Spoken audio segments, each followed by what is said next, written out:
Hello guys, तर स्वागत आहे तुमचं आपले या यूट्यूब चॅनलवरती. मित्रांनो, चॅनलवर नवीन असाल तर चॅनलला सगळ्यात अगोदर सबस्क्राईब करा, जेणेकरून तुम्हाला अशाच नवनवीन अपडेट्स आपल्या या चॅनलवरती पाहायला मिळतील. चला तर मग आपण पाहणार आहोत सुना येती घरा या मालिकेचा आजचा रिव्ह्यू.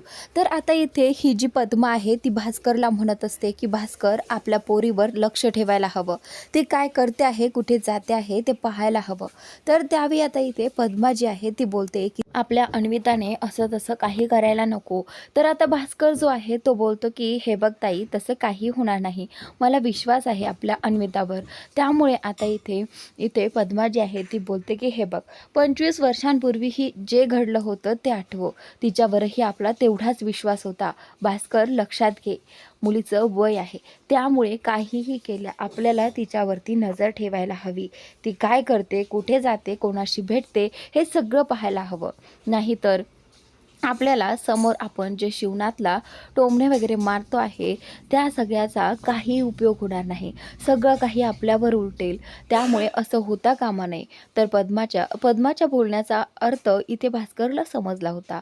भास्कर बोलतो की हो ताई, असं काहीही होणार नाही आणि मी तिच्यावरती एकदम बारीक नजर ठेवेल. त्याचनंतर आता इकडे हा जो शिवनाथ आहे कामावरून घरी आल्यानंतर हिशोब करायला त्यांनी घेतलेला आहे आणि तेवढ्यातच इथे माधव आणि श्रीधर दोघेही जण त्या दोघांच्या फाईल्स घेऊन तिथे आलेले असतात. आज दिवसभरात त्यांनी काय काय कामं केली आणि त्यांच्याकडे किती पैसे जमा झाले या सगळ्याचा हिशोब ते आपणना दाखवत असतात. तर त्यावेळी आप्पा जे आहे ते एक एक हिशोब करत असतात आणि माधवला विचारत असतात की आज इतके झाले तर टोटल इतके झाले. तर आता माधव बोलत असतो की हो आप्पा, तो हिशोब क्लिअर आहे. तर त्याचनंतर आता माधवची फाईल आप्पा चेक करतात आणि त्यानंतर माधवची फाईल झाल्यानंतर इकडे श्रीधर जो आहे तो बोलतो की ही माझी फाईल आप्पा. त्यानंतर आता त्याची देखील फाईल आप्पाने हातात घेतलेली आहे आणि तो देखील हिशोब आप्पाच करत असतात. तर इकडे प्रियंकाने सगळ्यांसाठी चहा बनवलेला असतो आणि प्रियंका सगळ्यांसाठी घेऊन येतच असते.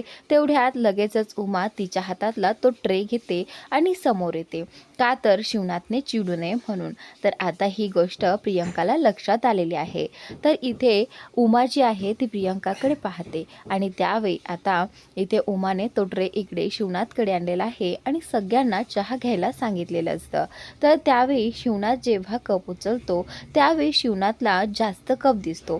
तर तिथे माधवने, श्रीधरने, बंटीने सगळ्यांनी चहा घेतलेला आहे आणि त्यांनी देखील चहा घेतलेला असतो. मग एक कप चहा कुणाचा बाकी आहे असंच इथे शिवनाथ इथे उमाला विचारतात. त्यावेळी आता उमाला कळत नसतं, खरं तर उमाने तो चहा राघवसाठी आणलेला असतो. उमा ओघात बोलून जाते तो कप राघवसाठी आहे आणि असं म्हणताच इथे ती गप्प बसते. तर आता इथे शिवनाथला कळून जातं की नक्कीच उमाने राघवसाठीच विसरून गेल्यामुळे बनवला असेल. तर आता बंटी जो आहे तो लगेचच बोलू लागतो की ठीक आहे ना, हा कप जरी राघवसाठी असला तरीही तो इथे नाही आहे. त्यावेळी आता बंटी जो आहे तो सगळं काही सावरून घेतो आणि हसण्यामध्ये इथे दाजींना त्याच्या उत्तर देतो की आता ना 2 कप झालेच आहे, तर मी काय करतो, हा तर असाही वायाला जाईल ना, तर मी घेतो चहा. तर त्यावेळी आता इथे ही जी प्रियंका आहे ती खुणावत असते की श्रीधरला की हा राघवसाठी आहे. त्यावेळी श्रीधरच्या लक्षात येत नाही की राघव घरामध्ये आहे ते. तर आता बंटीला शिवनाथ म्हणतो की ही जी काही तब्येत झाली आहे ना, ती अशी आडवी वाढत चालली आहे, त्याकडे जरा लक्ष दे आणि चहा पिणं जरा बंद कर. त्यावेळी आता बंटी जो आहे तो बोलतो की ठीक आहे दाजी. तर आता इथे 2 कप चहा घेऊन बंटी जो आहे तो बोलतो की मी ना आता हा चहा निवांत रूममध्ये जाऊन बसून पितो.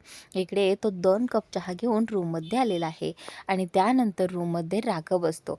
आल्यानंतर राघवला तो चहा देतो आणि इकडे राघव खुश होतो. पण राघवला आता लवकर घराच्या बाहेर पडायचं असतं. त्याला घरामध्ये राहून खूप बोर होत होतं. म्हणून आता तो बंटीला म्हणत असतो की मामा, मला बाहेर जायचं आहे. पण मामाने आधीच त्याला बजावलं होतं की नाही हां, आधीच दाजी चिडलेले आहेत आणि तू असं बाहेर वगैरे जाऊन आणखी त्याला त्रास देऊ नको. तर त्याचनंतर आता इकडे बंटी जो आहे तो खिडकीच्या जवळ येतो. बाहेर पाऊस सुरू असतो. बंटी बोलतो की या पावसाबरोबर गरम गरम चहा आणि गरम गरम भजी असती तर छान झालं असतं नाही का. तर त्यावेळी तो तिकडेच पाहत राहतो. तोपर्यंत इकडून हा राघव जो आहे तो रूमच्या बाहेर पडतो. इकडे माधव आणि श्रीधर दोघेही जण आप्पांना हिशोब देत असतात. तर त्याचवेळी ज्यावेळी माधवची नजर राघववर पडते, राघवला हे माहीतच नसतं की आप्पा हॉलमध्ये बसलेले आहेत आणि हिशोब करत असतात. त्यावेळी आता इथे राघव जो आहे त्या बंटीच्या रूममधून तर बाहेर पडलेला आहे, पण इकडे त्यांनी पाहिलेलंच नाही आहे की आप्पा समोर बसलेले आहे. जेव्हा त्याची नजर आप्पांवर जाते तेव्हा लगेचच तो सोफ्याच्या मागे लपतो. इकडे जेव्हा तो राघवला पाहतो माधव, त्यावेळी त्याच्या तोंडातून शब्द निघतात, अरे हा इथे काय करतोय? तर असं बोलल्यानंतर इथे आप्पांची नजर माधवकडे जाते आणि माधव जो आहे त्याला आता गप्प बसावं लागतं. कारण जर आता आप्पांना कळलं की राघव इथे आहे तर आप्पा चिडतील आईंवर किंवा आपल्या सगळ्यांवर. त्यावेळी आता बंटी जो आहे तो बोलतो की मी इथेच आहे आणि 15 वर्षांपासून मी इथेच राहतो, तुला काही प्रॉब्लेम आहे का? तर आता मुद्दाम इथे बंटीने हे सगळं स्वतःवर घेतलेलं आहे आणि इथे शिवनाथ मोठ्याने ओरडतो की काय चाललंय बंटी, इथे मी हिशोब करतोय, तुला कळतंय ना काम चालू आहे, करू की नको? तर आता बंटी जो आहे तो थोडा शांत होतो आणि बंटी बोलतो की हो करा करा, असं म्हणत आता बंटी गप्प बसलेला आहे. तर तेवढ्यातच इथे बंटी एकदा उमाताईला आवाज देतो को उमाताई, उमाताई बघ ना एकदा, माधव जो आहे तो बोलतो की मी इथेच राहतो, मग याला सांग बरं मी कुठे राहायला हवं? तेवढ्यातच त्याची उमाताई तिथे येते. इकडे आता श्रीधर आणि माधव राघवला वाचवण्याचा प्रयत्न करत असतात. इकडे शिवनाथ त्या सगळ्यांना विचारत असतो की माझी डायरी सापडत नाही आहे, मला ती डायरी हवी आहे. शिवनाथ इकडे तिकडे पाहत असतो. त्यावेळी आता त्यांना वाटतं की आता डायरी पाहण्यासाठी शिवनाथ राघवकडे तर येणार नाहीत ना, म्हणून बंटी आणि माधव श्रीधर सगळेजण एक होतात आणि त्यांच्या पाठीमागे हा राघव लपून बसतो. खरं तर राघवला बाहेर पडायचं होतं, पण राघवला माहिती नसतं. इकडे आता सगळ्यांना वाटत असतं एकतर घरात आलाय आणि त्यानंतर असा फिरतोय जसा की याला काही टेन्शनच नाही आहे, काय यायचं याने घराबाहेर, असं माधवला आणि श्रीधरला झालेलं असतं. तर त्याचनंतर इकडे आता शिवनाथ जे आहे ते बोलतात की अरे आता लक्षात आलं, माझी डायरी सापडत नाही आहे म्हटल्यानंतर माझी डायरी गोडाऊनमध्येच राहिली असणार आहे, त्यामुळे जाऊ देत, आत्ताचा हिशोब करतो, असं म्हणत आता शिवनाथ हिशोब करत असतो. आणि त्यावेळी आता सगळेजण शिवनाथच्या पाठीमागे खुर्चीला राऊंड धरून उभे असतात, जेणेकरून शिवनाथला राघव कुठे लपलेला आहे हे दिसू नये. तर त्याचनंतर आता राघव पाहत असतो की कधी एकदा तो घराच्या बाहेर पडेल आणि आपणच्या नजरेस पडणार नाही. तर इथे उमा त्यांच्यासोबत त्या सोबत उमा देखील तिथे आपणच्या पाठीमागे उभी राहिलेली असते. तर आता इकडे त्या सगळ्यांच्या पाठीमागून राघव घराबाहेर पडलेला आहे. राघव जसा घराबाहेर पडतो तशी समोरून वेदा घरामध्ये येताना राघवला दिसते. वेदा राघवला पाहता क्षणी वेदा मोठ्याने ओरडते की राघव दादा तू आलास? तर हे ऐकल्यानंतर खरं तर राघवला आनंद झालेला असतो, पण जर आपण हे शब्द ऐकले तर आप्पा बाहेर पडतील, म्हणून राघवने वेदाचं तोंड दाबलं आणि वेदा बोलते की तू कधी आलास आणि कसं आलास? त्यावेळी वेदाला वाटतं की इथे आपणच त्याला घरात घेतलं असावं, म्हणून आता इथे राघव बोलतो की हे बघ वेदा, मी तुला सगळं काही नंतर सांगतो, आधी माझं एक काम कर, आतमध्ये जा आणि या श्रीधर दादाच्या गाडीची चावी घेऊन ये. तर आता वेदा बोलते की ठीक आहे, तू इथेच थांब, मी घेऊन येते, असं म्हणत आता वेदा जी आहे ती आतमध्ये जाते आणि इकडे राघव जो आहे तो इथेच गाडीपाशी लपून बसलेला असतो. त्यानंतर आता वेदा आतमध्ये गेल्यानंतर वेदा जी आहे ती बोलते की श्रीदादा हे बघ, तुझ्या गाडीची चावी हवी आहे. तर आता इथे सगळेजण बोलतात की कोणाला? तर त्यावेळी ती बोलते की राघव दादाला. तर आता इथे शिवनाथ जो आहे तो बोलतो की तो तर इथे नाही आहे, मग तू कोणाला गाडीची चावी देतेस? तर त्यावेळी आता इथे बंटी जो आहे तो मध्येच चाट मारतो. बंटी जो आहे तो बोलतो की तिला राकेश दादा म्हणायचे, राघव दादा नाही. तर त्यावेळी आता इथे ही जी काही उमा आहे ना तीही बोलू लागते की अरे हां राकेशला, हल्ली ती आता राकेशला दादाच बोलायला लागली आहे, चांगली गोष्ट आहे वेदा, असं म्हणत आता इथे वेदा हसते. वेदाला कळते की या सगळ्यांना कळू द्यायचं नाही आहे आपण ना की राघव दादाला चावी देते आहे म्हणून. त्यावेळी बंटीला उमा सांगते की जा बंटी आणि त्या राकेशला चावी देऊन ये आणि त्याला सांग गाडी घरी येऊन आणायची जास्त घाई करू नकोस, रात्र झाली आहे, दमाने जा आणि दमाने ये, समजलं? बंटी बोलतो की ठीक आहे ताई, असं म्हणत बंटीने चावी घेतली आहे आणि इथे राघवला देण्यासाठी तो घराबाहेर पडला आहे. जेव्हा बंटी घराबाहेर पडला त्यावेळी गेल्या गेल्यास तो राघवला बोलतो, तुला काय गरज होती घराबाहेर पडायची? हे बघ, आधीच ताई टेन्शनमध्ये असते आणि दाजीही टेन्शनमध्ये असतात आणि ते जर चिडले ना तर खूप मोठा प्रॉब्लेम होईल. तुला माहिती आहे ते चिडले तर किती चिडतात. का असं वागतोय तू? हे बघ, तू शांत घरात राहायला हवं. आणि आता कुठे चाललास या वेळेला? त्यावेळी राघव बोलतो की मामा मी आत्ता जाऊन येतो, तू नको काळजी करू. असं म्हणत हा राघव घराबाहेर पडलेला आहे.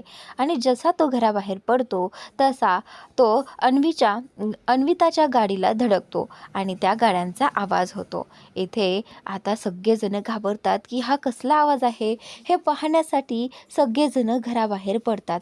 अन्विताला मात्र आता या गाडीच्या धक्क्यामुळे लागलेलं असतं. अन्विताच्या हातातून कोपरातून रक्त यायला लागतं.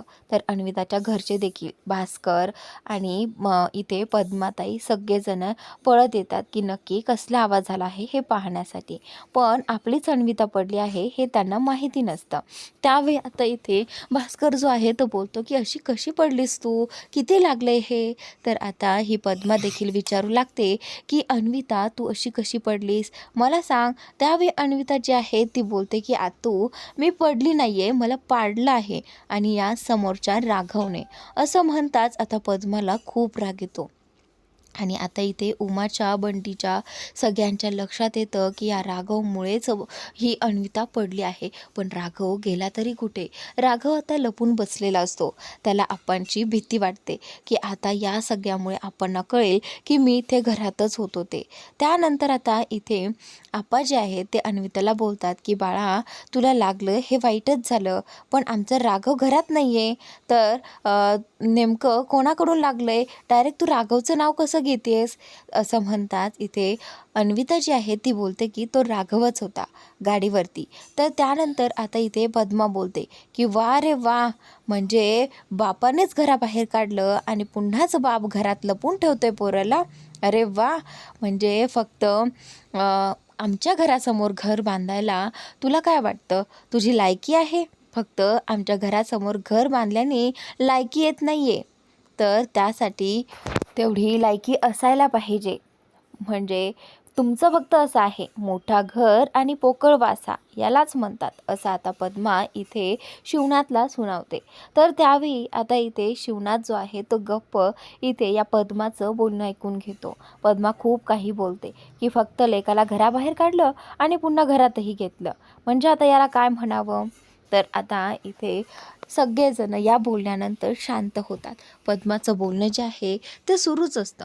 इकडे शिवनाथला खूप वाईट वाटत असतं की राघव सतत असा का वागतो आहे.